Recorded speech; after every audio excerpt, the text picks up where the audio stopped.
saya terlepas pandang. So you jelas tak? Hak duk kata saya macam-macam, tak saya bayar hutang lah, apalah. Memang saya sampai akhirnya, saya sumpah saya tidak akan bayar 1 sen pun sebenarnya. Saya sumpah saya tak akan bayar 1 sen pun sebenarnya.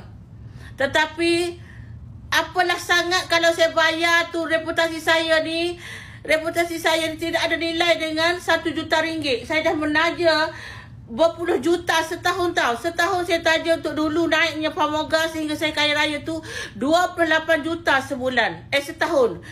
2014 saya mula dengan 8 juta setahun. 2015 saya pump duit 28 juta setahun. 2016 26 juta setahun. Maka saya banyak, tak keluar duit tak masuk saya kakak. Tak keluar duit tak masuk saya kakak. Saya sibuk-sibuk begitu. Tak sangka benda ni terlolos begitu sehinggalah efek pada hari ini.